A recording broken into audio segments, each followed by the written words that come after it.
வணக்கம் அன்பு நண்பர்களே, அனைவருக்கும் இனிய வணக்கம். இன்றைக்கி நாம் இந்த வீடியோவில் எதை பற்றி பார்க்க போகிறோம் அப்படின்னு பார்த்தீங்கன்னா, தமிழக மின்சாரத்துறையில் வந்திருக்க வேலைவாய்ப்பு செய்திகளை பற்றி இந்த வீடியோவில் பார்க்கலாங்க. மின்சாரத்துறையில் தொழில் பழகுனருக்கான பயிற்சிக்கு உண்டான விண்ணப்பத்தை தொடங்கிட்டாங்க. இனிவரும் காலங்களில் தமிழக அரசு மின்சாரத்துறையில் அதிக அளவு காலி பணியிடங்களை எடுக்க இருக்காங்க.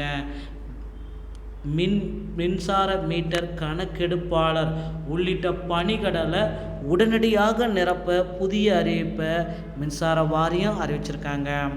மின்சார வாரியத்தில் தொழில் பழகுனர் பயிற்சி பெற விரும்பும் பொறியாளர்கள் விண்ணப்பிக்கலாம் என்று தெரிவிக்கப்பட்டுள்ளதுங்க.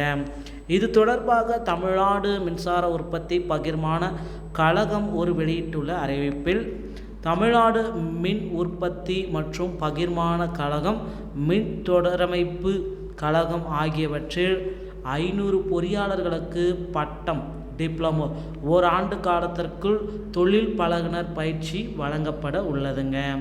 அவர்களுக்கு மாதம் 8000 உதவித்தொகை வழங்கப்படும்.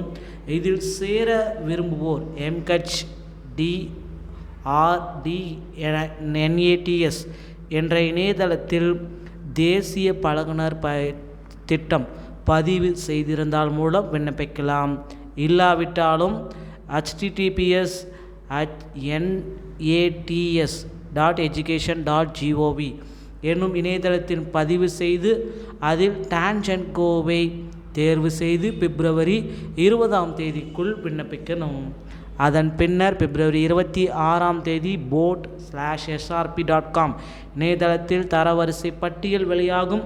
சான்றிதழ் சரிபார்ப்பு போன்ற பணிகளுக்கு பிறகு இறுதி பட்டியலின்படி அலுவலகங்களில் தொழிற்பயிற்சி வழங்கப்படும். பயிற்சி பெறுபவர்களுக்கு போக்குவரத்து படித்தொகை, தங்கும் வசதி போன்றவைகள் வழங்கப்பட மாட்டாது என தெரிவிக்கிறாங்க. தமிழக மின்சாரத்துறையில் அதிகப்படியான காலி பணியிடங்கள் நாளுக்கு நாள் எடுக்கிறாங்க. உடனடியாக ஜாயின் பண்ணிக்கோங்க. மின்சாரத்துறை சம்பந்தமான செய்திகள் அனைத்தையும் உடனுக்குடன் பெற நம்ம சேனலோடு இணைந்திருங்கள். நன்றி, வணக்கம்.